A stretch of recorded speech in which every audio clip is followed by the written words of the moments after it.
Тэнгэрийн бурхан Аав минь энэ өдөр таны өмнө ирээд таны үг юугаас суралцаж оршихуйтан суухдаа таны хайр ямар агав вэ? Бас биднийг ямар ихээр хайрлаж, ямар их гимнүгэлтэй байсан ч гэсэн их эзэн та биднийг уучлан өршөөж нэгүүлсээр байдгийг ойлгож мэдэж авахыг хүсэж байна. Бурхан Аав минь ялангуяа таны амьлалтын эдгээр өдрүүдэд би тань руу улам илүү гүн гүнзгий ойртож таны өвхөл ба амьлалтын утга учирыг гүн гүнзгий судалж түүнээс гарах үр жимсээр бид өөрсдийн амьдралыг дүүрэхэд та бас биднэрт туслаарай. Одоо би зурсгалээ таны өмнө даруугаар авчирч байна. Их эзэн өөрийн ариун сүнсээр та бидэнд хүрээж. Тань баярлалаа. Эзэн Есүсийн нэрээр залбирч байна. Аамен. Аамен. За 4-р сар бол 3-р сарын дундаас ахуулаад 4-р сар гэдэг бол бидний хувьд бол маш чухал саруудын нэг. Христч хүмүүсийн хувьд бол заашгүй тэмдэглэх дурсан санах ёстой маш чухал өдрүүд бол 3-р сарын сүүлээс эхээс ахуулаад эхэлдэг. За энэ хэсгийг бол бид нар одоо лент гэж нэрлэдэг. Лент гэдэг нь нөгөө цахилгааны нөгөө юу ороодаг лент бол бас биш те. Үс ороодаг лент биш. Энэ лент гэдэг үг нь ямар утгатай үг вэ гэхлээр сонирхолтой утгатай. Энэ яг хавартай холбоотой үг л дээ. Их урт сунсан хавар гэсэн анхных нь бөөр үгийн үндсний тиймэрхүү маягийн байдаг. Гэтэ яагаад ингэж энэ хавар ийм урт сунах тийм шаардлагатай түүнийг бид нар тэмдэглэх хэрэгтэй өдрүүд болоод эхэлвэ гэж. Энэ лент гэдэг улирал нь эзний амьсан өдрөөс 46 хоногийн өмнө буюу бидний сандгаар 40 хоногийн залбирлаар ер нь бол эхэлдэг баг. Энэхүү өдрийг эхлэхдээ лав гарагт үндэсний лав гаргаж эхлүүлдэг. За гэхдээ өнөөдөр бол энэ чи бид нар хийхгүй аль хэдийн эхэлсэн явж байгаа. Яг энэ уламжлал нь бол маш олон одоо Христ итгэлийн удаан жил явж байгаа түүхэн урсгал чиглэлүүд tradition гэж бас ярьдаг. Одоо уламжлалын дунд бол хэрэгжиж явдаг байгаа. Бид нар хараахан тэднийг бол бүрэн гүйцэд хийдгүү ч гэсэн бидний ойлгох ёстой, санах ёстой чухал зүйл энэ хэсэгт бол байдаг. Тэгээ энэ эдгээр 40 өдрийн 40 хоногийн за нийтдээ бүтэн сойныг буюу нэм гаргийг хэрэг хасах юм бол 40 хоногийн энэ залбирлын гэж хэлж болох байсан энэ өдрүүдэд бид нар хүмүүс хөвчлийн яадаг гэхээр мацыг барьдаг, залбирдаг, гэмшдэг, бурхны одоо үг рүү илүү их анхаардаг, өөрийнхөө дотоод яг хүнтэйгээ сүнстэйгээ туулж ажилтдаг ийм чухал өдрүүд бол энэ өдрөөр тохиодог байна. Есүс Христийн үхэл ба амьлалтыг хүлээнгээ өөрсдөө маш их даруй болгодог ийм чухал улирал. Тэр энэ чухал улирал бол христэгч нарын хувьд бол үнэхээр үнд цэнтэй улирал. Тэр энэ улирал бол бид нар зүгээр нэг юм баярлаад, идээд, бэлэг солилцоод, Крисмас баярыг гой чимэглэлүүд гарч ирээд, тэгээд гой хоол хийгээд, тэ гой хувц өмсөд, бүжиглээд, залуучуудын Крисмас баяр, өсвөрийн Крисмас баяр гээл тэ хүүхдүүд цэланы Крисмас баяр гээл ингээд янз янзын гой бэлгэнд бэлтэл тийм ээ Есүс төрлөө гэж баярлахаас илүүтэйгээр бид өөрийнх нь дотор байгаа тэр нэг чанга дуу хоолойнуудыг жоохон намсгаад дараад Бурхан эзний өмнө миний дотор юу байгаа вэ гэдгийг хардаг тэр үлрэл юм байна. Тэгээ өнөөдөр би та бүхэнд Христийн үхэл ба амьлалтыг хүлээнгээ гэдэг сэдвээр та бүхэнтэй хуваалцах чинь. За энэ бол Библиэлд их сонирхолтой хэсгүүдийг бол өнөөдөр би дурдгаар бэлдсэн. Матай номын 5-р бүлгийн 4-р ишлээс өмнө хамтдаа эхлээд нэг ишлэгийг уншицгаая. Матай номын 5-р бүлгийн 4-р ишлэл. Гашуудагсад ерөөлтөө тэд тайвшрал авах болно гэж. Тэр энд их сонирхолтой үг гардаг. Яагаад гашуудал болоод тайвшрал гэдэг энэ хоёр зүйл. Тэгээ бас ялангуяа гашуудал болоод ерөөл гэдэг энэ ерөөлтөө гэдэг энэ хоёр ойлгомжгүй хоёр зүйл нэг дор энэ Библийн ишлэлээр гарах болчихвоо. Үнэхээр Бурхан тийм гашуудалд дуртай юм уу? Өөрөөр хэлбэл гашуудал гэдэг бол бидний амьдралд юу илүү ихээр ямар зүйлээр илүү их бууж ирдэг вэ гэхээр хагцлаар. Тэг хагцл бидний амьдралд тохиолдох үед би яаж ерөөлтөө гэж хэлж чадах вэ? Энэ хүний оюун ухаанд төдийлөн яг уу бууж ирэх хэд хэцүү. Ойлгох хэвчээ. Яг л хүн гашуудах дурггүй. Гашуудал гэдэг бол хүмүүсийн зүрх сэтгэлийг маш их өөдгөхөөр болгодог, маш их харанхуй болгодог, маш хэцүү байдалд оруулдаг. Яагаад ийм зүйлийг Бурхан Есүс алдарт уулан дээрх сургаал буюу Матай номын 5, 6, 7 дугаар бүлэг дээр байгаа энэ сургаалууд дээр ерөөлтэй гэж хэлчихвэ. Бурхан хүний нулимсыг үзэх дуртай юм болов? Бурхан эсвэл нулимсны амтанд дуртай юм болов? Эсвэл Бурхан хүний ууг гашууг хараад тэндээс юм таашаал авдаг тийм гаж домтой юм болов гэж? Мэдээж хэрэг үгүй. Тэгвэл энд байгаа гашуудал гэж чинь ямар утгатай юм бэ? Өнөөдөр бидний харж үзэж байгаагаар бол гашуудал бол муу муухай гэсэн зүйлтэй бараг л дүүцэхэд хэмжээнд явдаг. Гэтэл энэ Библиэлд хэлсэн гашуудал гэж байгаа үг өнөөдөр бидний ботоод байгаа тэр гашуудал бас муу юм болов? Эсвэл Есүс арай өөр төрлийн гашуудлыг биднэрт хэлсэн юм болов? Исаи номын 6 дугаар бүлэг дээр өнөөдөр цөмөөрөө хамтдаа төвлөрч явна. Гэхдээ саяны Матай номын 5 дугаар бүлгийн 4 дугаар ишлэгийг та бүхэн дотроо сэтгэлдээ чэйжлээд байж байгаа. Исаи номын 6 дугаар бүлгийн 1-8 дугаар ишлэлийг би та бүхэнд яг энэ цагт уншиж өгье. Энд чинь ингэж хэлсэн байна. Үзээ хааны өөд босон жил би эзнийг сентин дээр өргөмжлөгдөн дээдлэгдэн заларч түүний нөмөргийн хормоо сүмийг дүүргэж байхыг харлаа. Тус бүр 6 жигүүртэй серафууд түүний дээд тал зогсоод 2 жигүүрээр нүүрэ бүтээж хоёроор хөлөө хучин хоёроор нь нисэж байлаа. Нэг нь нөгөөгөө дуудаж төг төмдийн эзэн ариун бүхэл газар алдраар нь дүүрэн байна гэж байв. Дуудагчийн дуунаар босгоны суур жижирч сүм утаагаар дүрч байлаа. Тэгээд би сүрсэн тул зогсолгүй.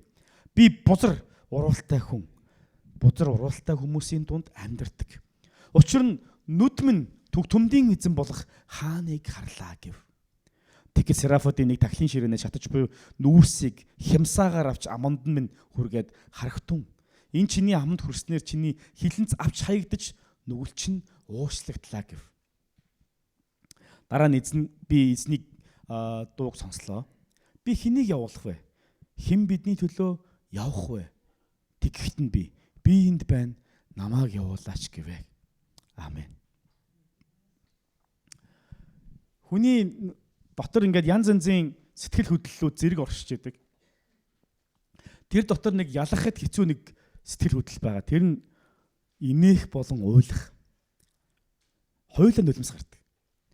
Хөхөртлөө инээхэд бүр ингээд илэг хөштлөө инээхэд биднээс нулимс гардаг тий. Бас гашуудаж уйлахад яг биднээс нулимс гардаг. Тэр энэ уйлах энэ инээх хоёрт нэг сонирхолтой хоорондын холбоос байх шиг байна. Тэгэхэд хүний нулимс гарч байгаа юм бол энийг уйлаад байна уу, инээгээд байна уу гэдгийг тодорхойлоход аягүй хэцүү байдаг. Заримдаа ингээд хүмүүстэй уулзахад хүмүүс ингээд юм ярьдаг тий. Хүмүүс яриад заримдаа нулимс гарч эхэлдэг. Тэгээ би ярьж байгаа агуулгаар нь заримдаа таах хэрэгтэй болдог. Энэ яг баярын нулимс үү? Эсвэл гунгийн нулимс үү? Хоёуланд нь л нулимс байна. Инээсэн ч үйлсэн ч хоёуланд нь нулимс байна. Баярын нулимс байж болно, бас яг гунгийн нулимс байж болно. Тэгэхээр энэ уув гашуу ба баяр хөөрийн хооронд гүнзгий сэтгэл дотор нэг ямар нэгэн ижлэхэн зүйл болоод байна. Тийм учраас нэг нулимс гараад.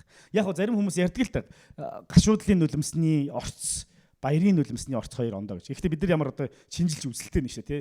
Нулимс нь гараад ирэнгүүт нэг туслыг аваад микроскопоор хараад тий. Энэ бол баярынх нь, энэ бол гунигийнх нь гэж бид нар үнэхээр тийм байгаа бол бид нар тэрийг хэмжиж чадахгүй. Гэхдээ бид нарыг ингээ харахад яг адилхан нулимс туслууд бол гарч идэг.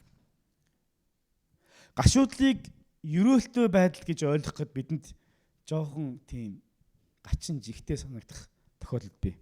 Яг тэгвэл ихвчлэн гашуудж байгаа хүмүүс яадаг вэ гэхээр хүнийг хараад бид нар маш тийм таагүй ямар тийм хэцүү юм бэ? Эсвэл заримдаа бид нар гашуудлыг алзгүй байдалтай яадаг вэ? Жишээж ойлгох тохиолдол байдаг шүү дээ. Энэ бид нар яадаг эмгэнэл илэрхийлэх гэж оролддог, төвөө хүнийг тайвшруулах гэж оролддог, хичээдэг. Энэ бол тэр гашууд гэдэг зүйлстэй хамт явдаг. Гэтэл Есүс өөрийнхөө сургаал дотор гашуудл өөрөө үнэндээ ерөөл байдаг, ерөөл юм шүү гэдгийг бол биднэрт өнөөдөр саяны Матай номын 5 дугаар бүлэг дээрээс хэлсэн. Тэгэхээр цөмөрийн хамтдаа Есүсийн үгийг жоохон харж үзцгээе. Яагаад Есүс гашууд гэсэд ерөөлтөө тэд тайвшрал авах болно гэж хэлсэн болов. Гашуудл үнэхээр ерөөл гэж юу? Тэр логикээр харах юм бол мэдээж энэ ерөөл биш.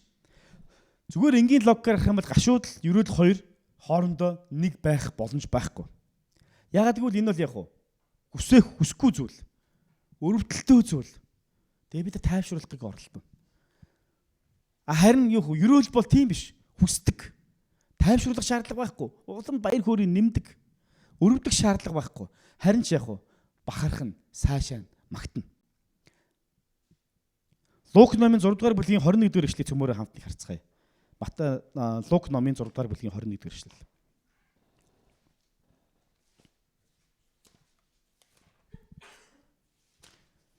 За та бүхэн Библи байгаа бол хэдүүлээ хамтдаа Библийг эргүүлээд болно. Лук 6-гийн 21. За энэ чинь юу хэлсэн бэ? За та бүхэн олцсон уу? За би эндээс дуудаж өгье. Зарим Библигүй байгаа хүмүүс байж магадгүй. Тэгэхээр сонсоороо Библитэйгээ хүмүүс сайн дагаад хараар. Идүүгээ өсөж буй хүмүүс ерөөлтөө та нар сатгагдах болно. Идүүгээ гашуудан уйлж буй хүмүүс ерөөлтөө та нар инех болно. Инех болно. Тэр энэ гашуудал гэдэг зүйл хэрхэн инээд баяр хөөр ерөөл болж байгаа тийм холбоос нь хаана байгаа вэ? Утга учир нь. Тэгэхээр юуны өмнө хэдийгээр хамтдаа гашуудал гэдэг нь юу биш вэ гэдгийг ойлгох хэрэгтэй болно. Ягаад гэвэл бидний дотор байгаа тэр гашуудал гэдэг зүйл өөрийн гэсэн нэг тийм мэдрэмж бидний ахуй соёл доторх нэг өөр нэг зүйлтэй холбоотой.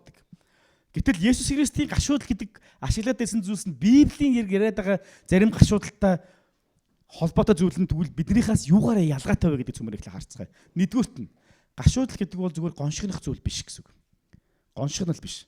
Өөрөөр хэлэх юм бол иймч байна, тиймч байна гэж нэг гомдлох ийм тийм зүйл биш. Хоёрдугаарт нь энэ бол гомдол ч юм уу тийм зүйл бол биш байна. Өөрөөр хэлбэл хоолны амт муухай байна. Одоо юу гэх юм.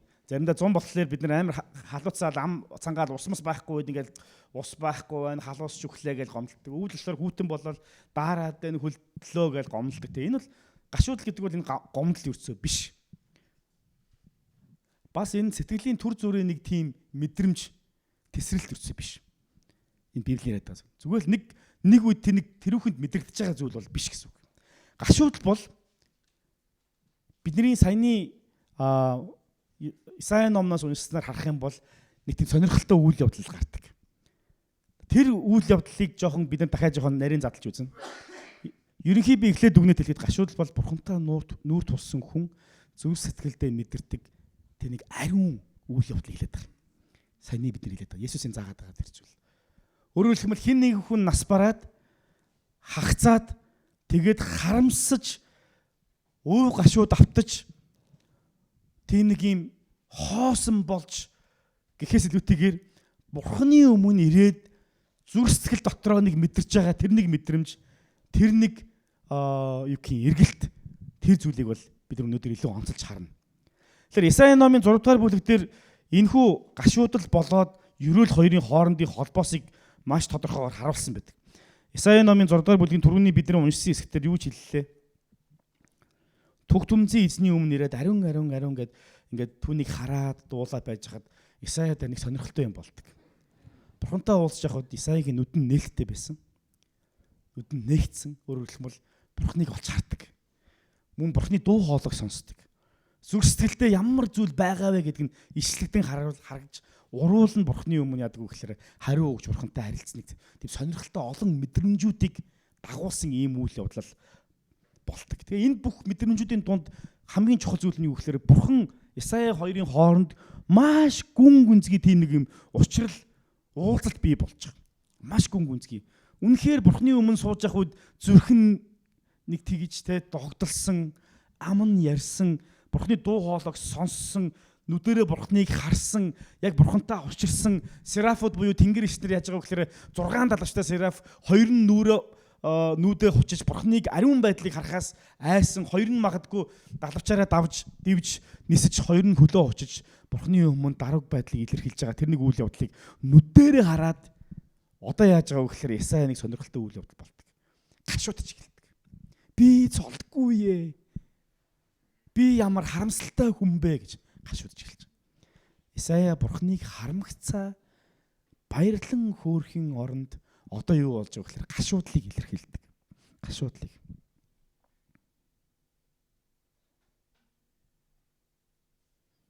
Тавдугаар ишлэгийг цөмөрө харцгаая. Исая 6-гийн 5. Тэгээд би сүрсэн тул золгүй ээ. Би бузар уралтай хүмүүсийн дунд амьдардаг. Бузар уралтай хүн. Гэвч нүдмэн төг түмдийн эзэн болох хааныг харлаа гэж хэлв. Би золгүй ээ. Би ямар арайч азгүй юм бэ гэж хэлээгүй те. Гэхдээ үнэхээр тэнцээ бол нэг тийм гүн гүнзгий тийм гашуудлын үйл явдал бол одоо энэ үйл явдал болдог. Би бузар уралтай хүн шүү дээ. Би бузар уралтай хүн бурхныг харчлаа. Ариун бурхныг харчлаа гэж хэлэх үед тэр бузар уруулаа нэг сонирхолтой үйл явдлыг илэрхийлдэг. Та бүхэн хэрвээ санаж байгаа бол уруул гэдэг зүйлээр Библи юу хэлдэг вэ гэхээр уруулын үр жимс буюу үг хэл яриа ам бидний үг хэл яриаг илүү их тодорхой ярьж идэг. Тэгэхээр бузар уруул гэдэг үгээр нэг үгийг одоо тий зүгээр нэг юм үг аваа гэхээс илүүтэйгээр бидний зүрх сэтгэл хандлагын талаар бол энэ чинь илэрхийлсэн байдаг. Библи угаасаа тийж хэлдэг. Зүрхний бэлхлээр хүний ам ярьдаг гэж хэлсэн байдаг. Тийм учраас миний бузар уруул гэдэг бол энэ цааталтаа юу илэрхийлж байгаа болохоор зүрх сэтгэл маань бузар байх штэ гэсэн санаа энэ чинь явж байгаа. Тиймээс Исая юу хэлсэн? Би золгүй яа. Би бузар амтай байсан штэ гэж. Матай номын 15 дугаар бүлгийн 18-аас 20 дугаар ишлэлээр нэгэн ийм үг бол гардаг. За би энэ хэсгийг та бүхэнд шууд эндээс гаргаад уншаад өгье. Матай 15-ийн 18-аас 20 та бүхэнийг бас тэмдэглээд авч болно. За энэ чинь ингэж хэлсэн байна. Харин амнаас гарах зүйлс нь зүрхнээс гарч хүнийг буцралдаг. Зүрхнээс ёрын бодол, аллаг, завхаарл, садарлал, худал, гэрчлэл, гүтгэлэг гардаг. Эдгээр нь хүнийг буцралдаг. Харин гараа угаалгүй идэх нь хүнийг эс буцрална гэж хэлсэн. Яг энэ үйл явдал юу болж байгаа гэхээр Есүс Христийн шавь дагалдагч нар хооллохын өмнө гараа угаалгүйгээр буюу ёслолоо тийм гараа угаах ёслолоо хийхгүй. Тухайн үед бол тийм л дээ. Заавал тийм энэ чинь бүр ёслолын хэмжээний үйл ажиллагаа байхгүй. Заавал байх ёстой зүйл гэсэн үг. Тэрийг хийхгүйгээр хоолнд хүрхүүд тэнцээ маргаан бий болж байгаа ийм үед. Тэр үед нь Есүс одоо тэнцээ байсан хүмүүс сандаад юу гэж хэлж байгаа вэ гэхлээр явж хүний гар гэхээс илүүтэйгээр хүнийг юу бузралдаг вэ гэхлээрээ юу нөө зүрхэн.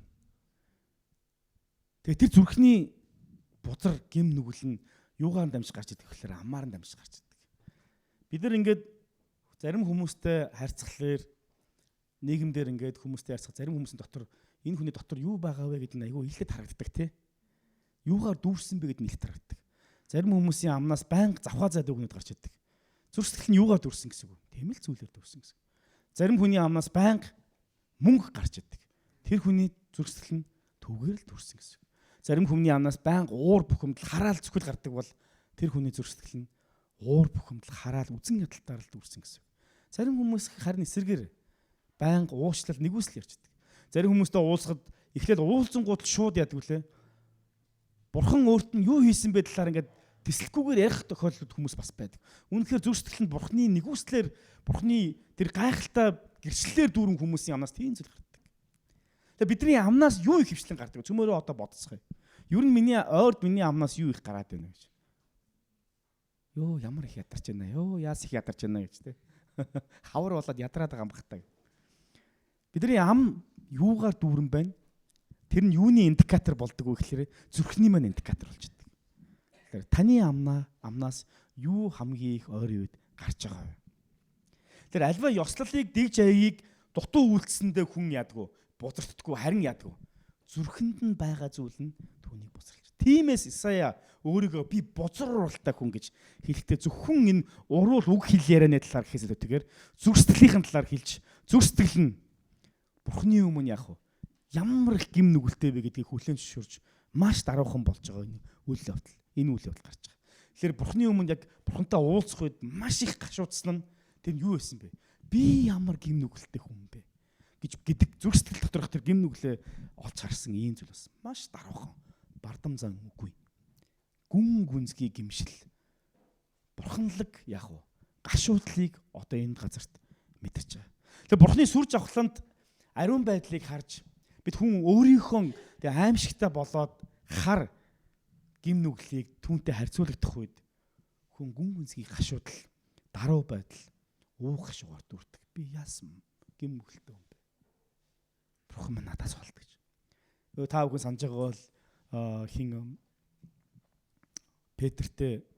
Петрийг дуудах жаах үед хин Есүс эзэн түүний завин дээр гараад сургаал заасныхын дараа одоо тороо завныхын баруун талд хаяг гэхэд зөндөө олон загас барих үед Петр яадаг үлээ. Өөр ирэхгүй ямар агуу бурхан байд нь харангуйтай шууд гимшдэг шүү дээ. Надаас болд би нүгэлтэй юм. Тэгэхээр жинхэнэ тэр гашуудл гэдэг бол энэ хардаа ямар нэгэн зүйлээс хагдсан учраас ямар нэгэн зүйлээс тийм ч бас биш. Энэ бол өөр төрлийн гашуудл. Харин Библийн биднэрт хэлээд байгаа тэр гашуудл юу вэ? Бурхны оршихуйд ирээд энэ гим нүгэлтэд харуулсаж миний дотор байгаа тэр дүр төрхөө хараад Бурхны ариун байдал дотор өөрийгөө даруй байлгаж Бурхны өмнө ирж гимшиж Бурхны өмнө зүрх сэтгэлээ даруухан байлгаж хэлж байгаа тэр харуулслын талаар бол яаж байгаа хэлж байгаа гэсэн. Ариун Бурхны сүгдэм оршихуйд өөрийгөө магтах, бие тоох гэж оролдолгүй харин нүгэлт байдлаа ухаарсан сэтгэл нь айж чичирч Бурхны өршөөл хэрэгтэй гүн гүнзгийг мэдрэх нь Бурхны оршихуй доторх ариун бурханлаг гашуудл юм а гэж би таахад энэ төр хэлмээр.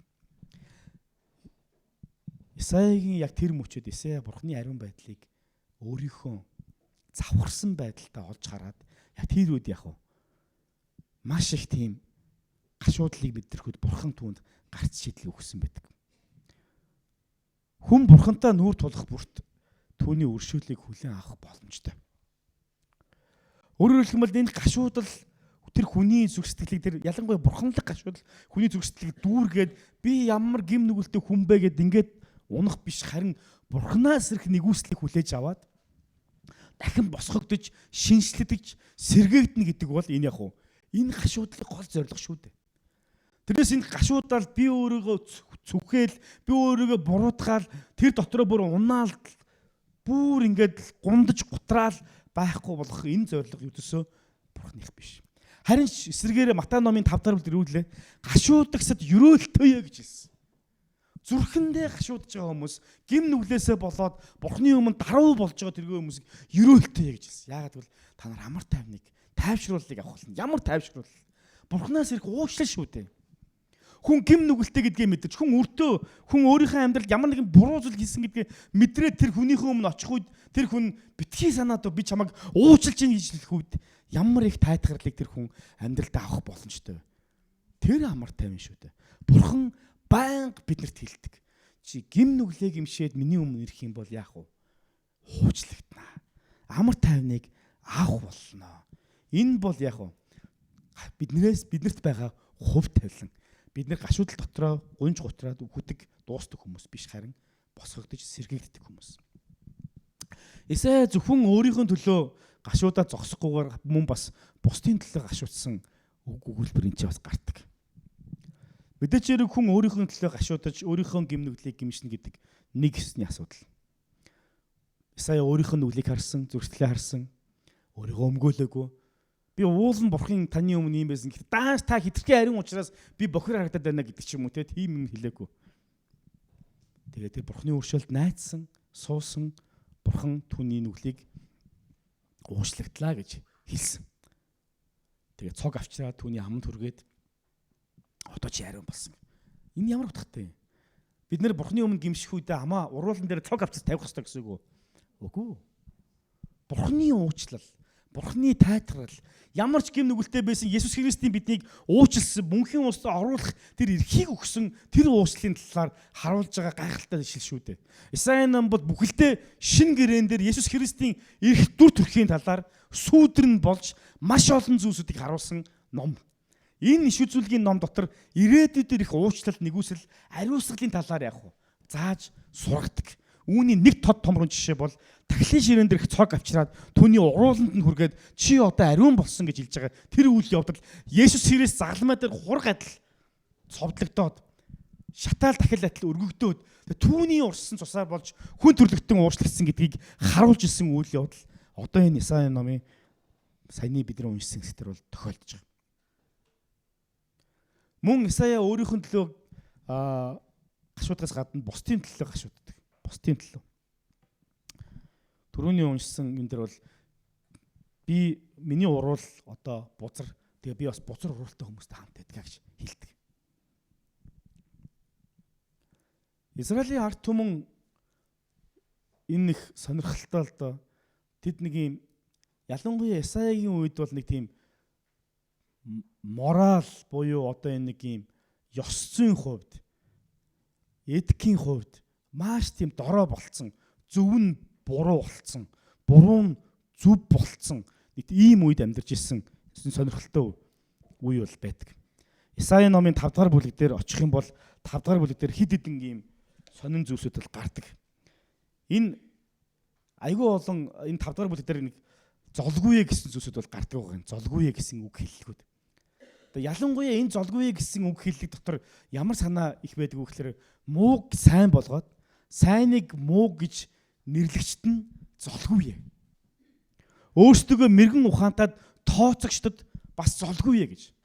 Тэр энэ нэг ёс суртахууны дороотол нийгмийн ийм стандарт хэв маяг нь бүр нэг тийм ёрын болчихсон нийгмийн дунд одоо Исая амьдарч байгаа. Тэд нар яг уу завхаарч бусдын гэр бүлийг өмүүлж явах нь байдгал зүйл. Худал хийлж хулгай хийх нь байдгал зүйл. Чадж байгаа юм дарга байхгүй. Хулгай хийх нь яг уу би ашиг олж чадчих чинь сэргэлэн байна болж чинь. Чи ямар сэргэлэн хүн бэ? Авилах ахуул өгж байгаа бол чи юм цаг үеэ мэддэг хүн, мэдрэмжтэй хүн байна. Эсвэл яадаг өнөөгийн нийгэмд юу байдаг вүлээ? Гендер.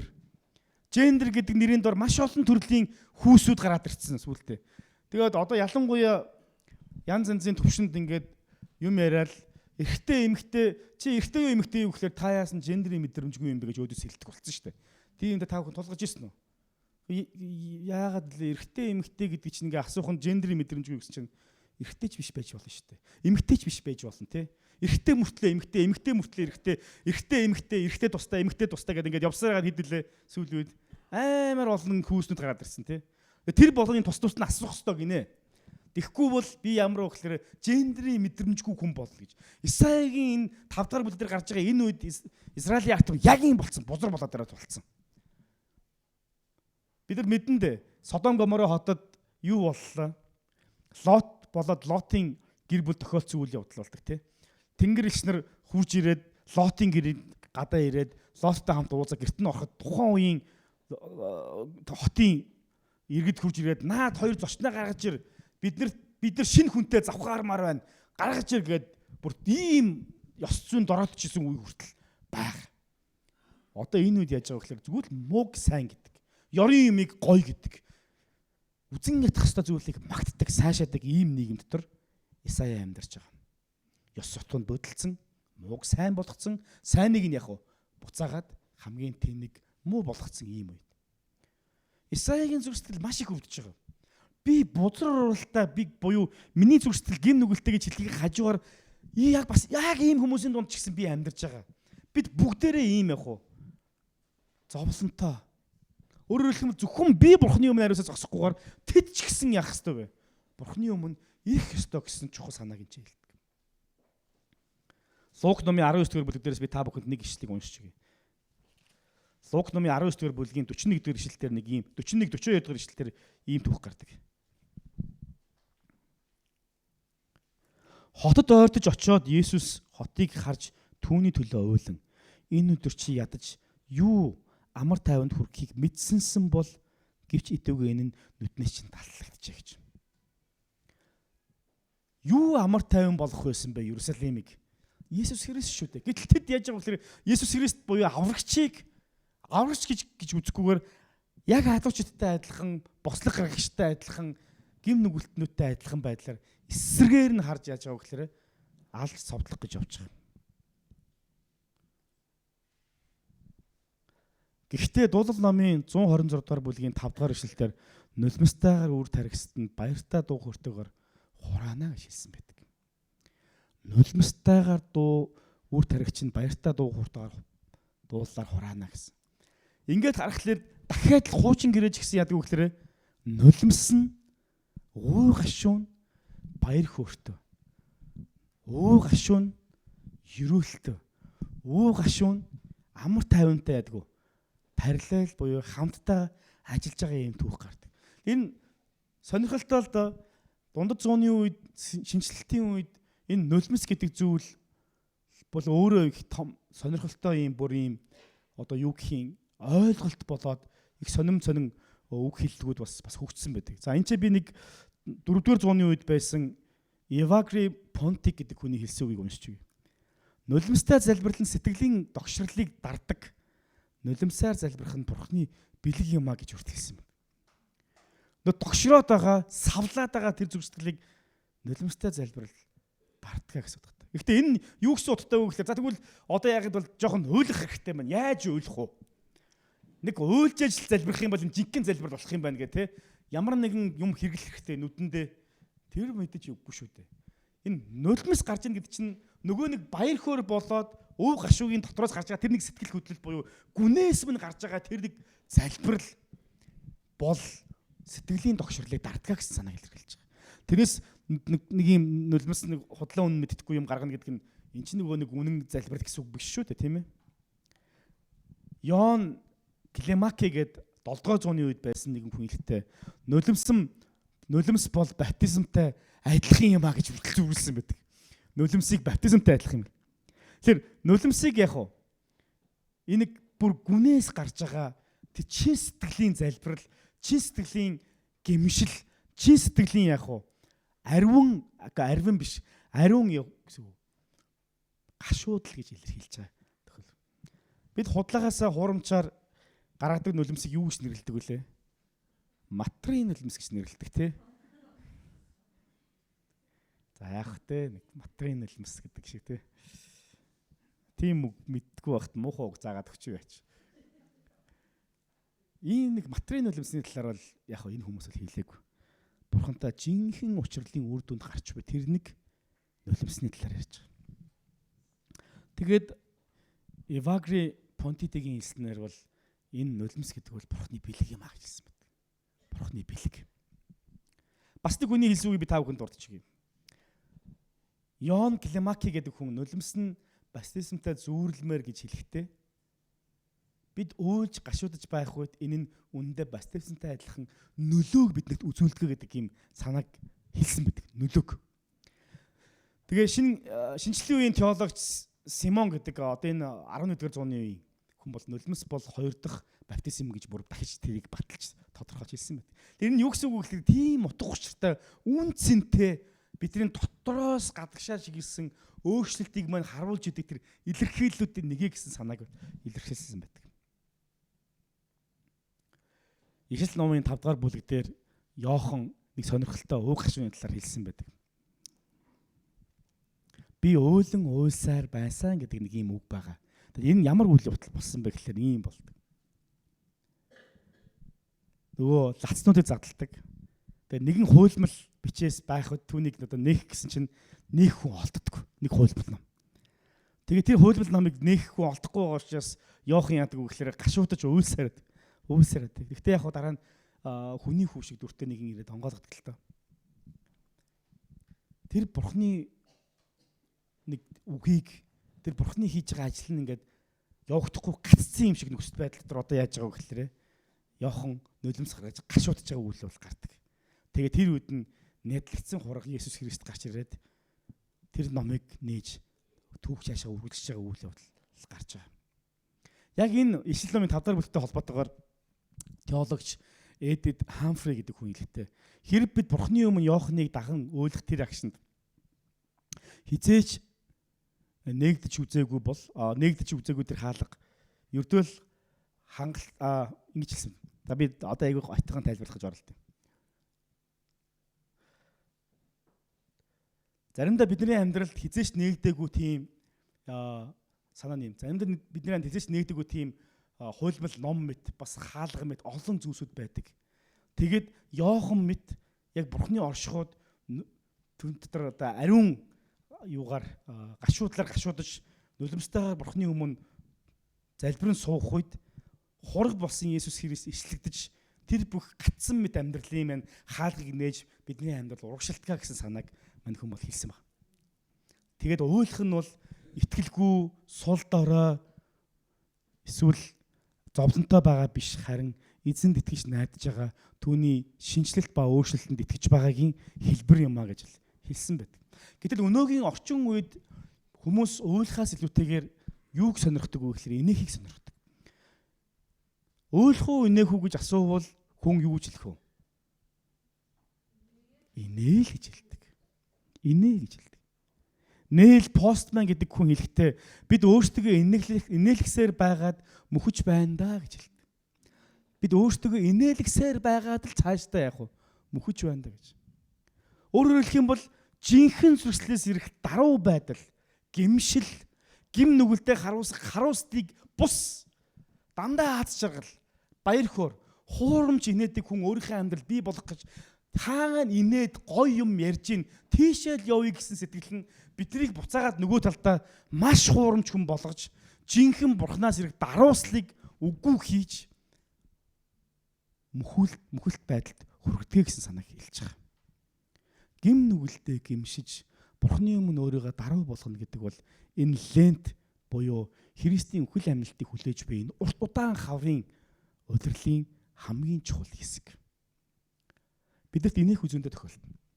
Инээхэд би зүгээр л хажуу талын найстайгаа ямар ч хамаагүй зүгээр л хөвгөлтэй хөнгөн юм яриа л инээж болдог. Харин чин сэтгэлийн гимшил даруусал хүнд өтөр болгон тохиолддог. Тийм учраас ялангуяа Христийн амьлалтын энэ чухал үед бол бид нар өөрсдөө үнэхээр залбирал зориулж зүрх сэтгэл дотор маань Бурхны өмнө цэвэр ариун байхын тулд бид чин сэтгэлсээ даруй болж Бурхны өмнө ирнэ гэдэг бол энэ улирлын аюул чухал зүйл. Prosperity theology гэж сүүлийн үед ийм зүйл аягүй их гарсан. Энэ ямар утгатай вэ гэхээр баялагын теологи буюу баялагын онолыг хэлдэг. Энэ prosperity theology бол юу ярьдаг вэ гэхээр чи дандаа гоё байна, өвдөхгүй байна, чи жаргалтай байх болно, чи өрөөгдсөн, чи ингэсэн, чи бурхны хүүхэд юм чи яагаад өвдөх ёстой гэж, чи бурхны хүүхэд юм чи яагаад өртөө байх ёстой гэж, чи бурхны хүүхэд юм чи дандаа аз жаргалтай байх ёстой, дандаа их инээх ёстой, дандаа дэх ёстой гэж аягүй тэр талыг нь ярьдаг. Үнэн үг бол үнэн. Гэхдээ энэ бол юмны зөвхөн нэг тал нь. Бурхан бидэнд баяр хөөр амар амгалан ерөөл сүүл нь биш толгоон зээлдэг нь биш зээлдүүлдэг нь тэр олон ерөөлөд өгснөг бол өгсөн мөн амен халелуя. Мөн бас бодит байдал дээр бурхан юуг бидээр зөвшөөрдөг вэ гэхээр зовлон бэрхшээл хавчлагыг бидээр зөвшөөрдөг. Ягаад гэвэл зовлон төсөв төчээр төрүүлж төсөв төчээр нь биднийг мөнхийн үр дагавар аваачдаг. Зовлон нь чөтгөрөөс ирдэг, инээд нь бурханаас ирдэг гэж бодож байгаа л үгүй. Бурхан аль алийг нь зөвшөөрдөг. Тэгээ тэр дундуур бид нар чихэрлэг болоод давстай аль амтыг намсаж явах үедээ бид бурханд хэрхэн талархахыг бас хэрхэн төчээртэй байж бурханы дотор итгэл маань улам илүү хурцлагдаж хүчтэй болох талаар суралцж тэр нь биднийг мөнхийн үр дагавар буюу мөнхийн амьд хүрэхэд маань биднийг төчөөд сургаж яадаг. Гэхдээ хүн бол яадаг вэ? Дандаа чихэрлэг зүйлсийг хүсдэг. Гоё, өвдөхгүй, үргүү, хангалуун, сайхан. Тэгээ тийм зүйлийг номлодог цуглаанд хүмүүс явах дуртай. Тийм номлогчдын үгийг хүмүүс сонсох дуртай. Чи бурхны хүүхэд чи яагаад өртөө байх ёстой? Чи өргүү байх ёстой. Амен. Амен. Тийм ээ би өргүү баймаар байна. Хинч өртөө байхыг хүсэхгүй шүү дээ угаасаа. Тэгээ тэр номлогчийн номлолыг сонсох дуртай. Одоо намайг Сингапурт сурч байгаад би бүр албаар тэр нэг тийм номлогчийн цуглаанд очиж үзсэн. Joseph Prince гэж пастор. Сингапурын хамгийн том цуглаантай сүмтэй хүн цуглаантай. Хүнт олон хүнтэй. Тухайн үед л 40,000 гаруй хүнтэй байсан. Сингапурын цорын ганц Феррара ундаг пастор. Цалин авдаггүй. Ягаад гэвэл тухайн бүтэн сойных нь номлолыг CD болгоод гаргацдаг. 40,000 хүн худалдаж чаддаг. Нэг CD гаргаад 40,000 хүн аваад баяждаг юм байгаа үстэй тий. Яагаад тэр хүмүүс дуртай вэ? Би тэр цуглаан руу орох гээд орж сууж үзэх гээд номлолын сонсож үзэх гээд ойчрлаад нэг найзараа дамжуулаад бүр ингээд арайс тикет худалдаж аваа. Би билет худалдаж аваагүй. Зөвхөн суудлаа бүр захиалдаг байхгүй онлайнаар. Тэр нь шинэ итгэгчтэй захиалах ямар ч боломж байхгүй. Заавал цуглааныхын гишүүнийх нь ирэхээр дамжуулж суудал захиаж тэр пастрын номлолыг сонсох боломжтой болдог. Тэгээ би боломж гараад тийшээ орсон. Гэр бүлээр аваад. Тэгээд оочралдаг байхгүй ингээд дотроо 4-5 давхар ийм юутай пилтачтай. Тэгээд тэрэн рүү оочрлах гэдэг 4-5 давхар юунууд дээр шатан дээр ингээд бүгдээр ингээд оочрлал ингээд аюу урт. Миний урталт 2 эмэгтэй зогсож байгаад нэг нь ярьсан. Би хотоолж инхэн сайн мэдээ сонсцлоо. Үнэхээр гайхалтай байна. Тэ Есүс Христ биднийг үнэхээр ийм баялаг те ийм өрөөлтөй бүтээсэн юм байна гэдээ би бинтгээ ярьж байгааг сонссон. Амен. Тийм мөн. Гэхдээ Есүс юу гэлээ? Та нар ядууч гэсэн бусдыг баяжуулагч нар юм аа гэсэн. Өв гашуудаач гэсэн бусдад амар тайвныг өгөгч нар юм аа гэж хэлсэн. Есүсийн аль дагалдагч нь одоо бидний яриад байгаа тэр баялаг, эд баялаг, аль дагалдагч нь бидний яриад байгаа тэр амар тайван амьдралаар амьдрсан юм. Бусдын сайн сайхны төлөө тэд зогтуулж, бусдын сайн сайхны төлөө тэд алуулж байсан шүү дээ. Бусдын сайн сайхны төлөө тэд үзлэглэн хоосон байж, бусдын сайн сайхны төлөө Христийн сайн мэдээний төлөө тэд зовж шаналж байсан. Цорын ганц Иоханоос бусдад бүгд алуулсан. Итгэлээсээ болж. Тийм хүмүүсийг мартир гэж нэрлэдэг. Бүгд шүү дээ. Иоханоос бусдад. Иоханч яг уу олддоо хөгөө шүү дээ. Насныхын эцэст Патмос арал дээр цөлөгдөж нас орсон. Гэтэл Есүсийн яриад байгаа зүйл чи юу юм бэ? Есүсийн яриад байгаа тэр сайн сайхан ерөөл амар тайван гэдэг чинь нэг талаасаа заримдаа бидний эд баялаг хүсэж байгаа тэр зүйл дээр илэрж гарч идэггүй үл тийм. Гэхдээ тэрийг бурхан итгэл юу гэх юм те энэ бол нөгөө миний яриад чи ерөөлч шүү гэж хэлсэн үг үгүй. Бурхан бидний дотроос гадагшааж хийсэн тэр ерөөлүүдийг ярьдаг. Тэрээс гадна талаа бидний унж байгаа машин, амьдарч байгаа байр, бидний авч байгаа цалин, дансанд байгаа мөнгө, эсвэл юу гэдгийг те, эсвэл бидний үр, эсвэл бидний яг одоо өвдөж байгаа тэр өвчтөе идэрэхтэнгүүд энэ амьдралын нөхцөл байдал чинь бол дараагийн асуудал. Заримдаа бид нар бурхнаас насан туршдаа гуугаа тэр өвчин маань идэгдэггүй. Миний нэг үсэл чамд хангалттай гэж хэлэх үе тохиолдол байдаг. Заримдаа бид бурхнаас насан туршдаа гуугаад бид хүссэн хангалттай хоол хүнсээ авч чадахгүй байх үед амьдралын маань туршид үргэлжлэх тохиолдол байдаг. Миний нэг үсэл чамд хангалттай гэж. Бид тэр зовлон бэрхшээл томтор бурхны нэгүсэл гэдэг чинь ямар гүн гүнзгий утгатай зөвхөн бидний ходоод руу ордог хоол болоод керманд байгаа мөнгөөр хэмжигддэггүй юм бэ гэдгийг ойлгож гүн гүнзгийгээр ойлгож тэр жинхэнэ амийг яг хүлээж авдаг байх. Бид өөрсдөө инээлгсээр байгаад мөхөж байгаа юм биш үстэй. Эцсийн өдрүүд хүмүүс өөрсдийнх нь чихэн таалагдсан номлолыг л сонсох болно гэж хэлсэн. Юу юм? Бурхны өмнө гимш гэдэг номлолыг хүн тийм таатаа сонсох уу? Таатаа биш шүү дээ. Бид хүнээс чи ийм нүгэлтэй, чи гимш гэж хэлэхэд дотор ард сэгээл явчихдаг тий. Би гимтэй л дээ. Гэхдээ чи өөрөө юу юм гээл тий. Чи ч гэсэн гимтэй. Миний гимлийн талаар яриаг байна. Чинийхийг ярьж байна гимээр тий. Энэ таатаа биш.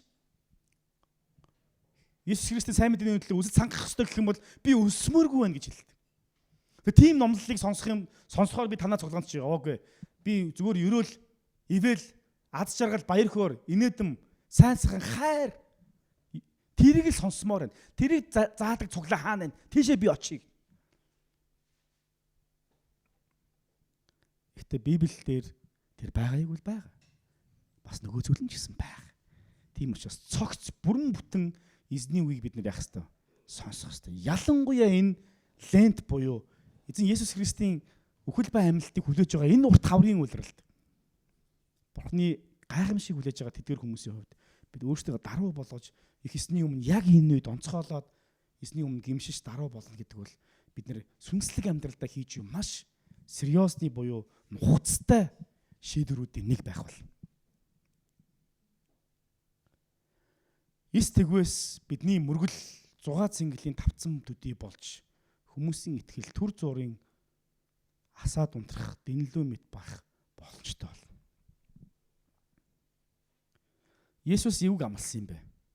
Матай номын 5 дугаар бүлэг дээр гашуудагсад ерөөлтөө гэж амласан. Ерөөлтөө. Дуулал номын 56 дугаар бүлгийн 8 дугаар ишлэлээр миний нулимсыг та өөртөө авсан, та өөрийнхөө савандаа хийсэн гэж нулимсыг минь арчглаар хэлсэн. Ишлэл номын 21 дугаар бүлэгдээ тэр тэдний нулимс бүрийг арчнаа гэж хэлсэн.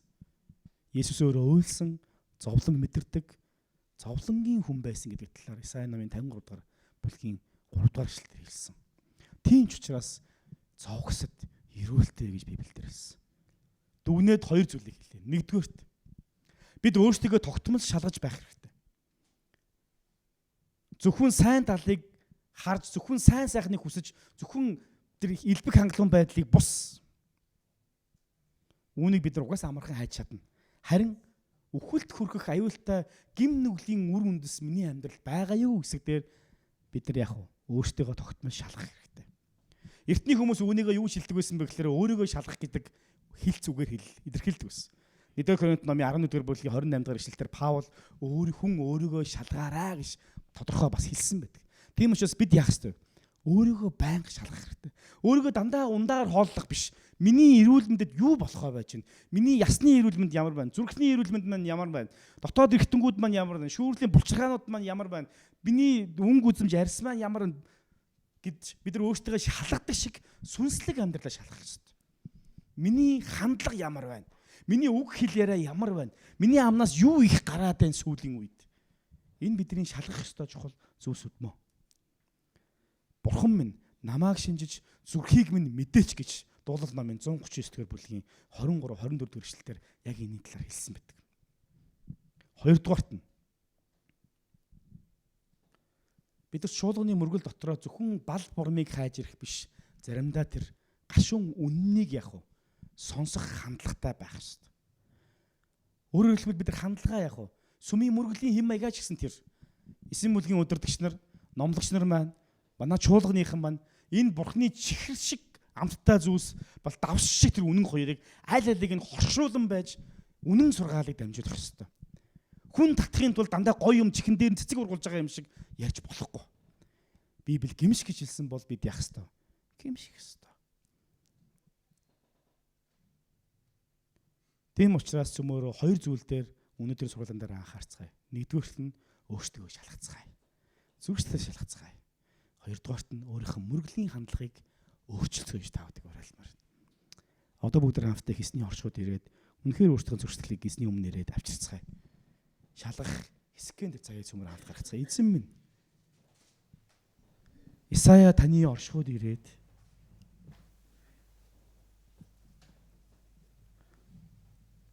миний ам бузар гэж хэлэхдээ зүрх сэтгэлийнхэн гүнд байгаа гим нүглийг олж хараад шалгаад таны оршууд ирээд бурханлаг гашуутлыг харуулслыг харуулах үед эхэзэн та түүний аманд тахлын ширээнээс ариун гал авчирч түүний амийг ариусгахтаа одоо чи ариун болсон гэж хэлсэн. Сэтгэл минь нуугдсан байгаа, хургалсан байгаа гим нүгэл болоод муу бүхний үндсийг та надад илчилж харуулж өгөөч. Сэтгэлийн маань мөхөл төргөх янз янзын гим нүглийн бардам зангийн үр үндэс байгаа юм биш үү? Хэрэг тийм бол эзэн би таны өмнө бурханлаг харуулслаар харуулсаж таны өмнө гимшиж байна. Бүхэл бузар муугаас минь та биднийг цэвэрлэн угааж өгөөч. Загалмаа дээр цовдогдож нас бараад үхлээс дахин амьсан эзэн Есүс Христийн таны тэрхүү гайхалтай өдрийг дурсан санаж байх энэхүү өдрүүдэд сэтгэл минь уртаас илүү даруй байж таны өмнө гимшиж танаас ирэх тайтгарл, танаас ирэх жинхэнэ өрөөлийг хүртхийг хүсэж байна эзэн минь. Мөн эзэн минь бид зөвхөн чихэрлэг амттай зүйлсүүдийг бус харин эзэн минь үнэн тэр үннийг гашуун ч гэсэн тэр үннийг таны тэр чихэрлэг өрөөлтэй хамтд нь бид амсахыг хүсэж байна эзэн. Энэ нь бидний ясанд тижэл маханд маань хүч байх бол сүнсийг маань тэнхрүүлж өгөөч. Бүхэл бузар муугаас та биднийг цэвэрлээч. Халелуя. Есүс. Өдөр хамтдаа суудлаасаа босоод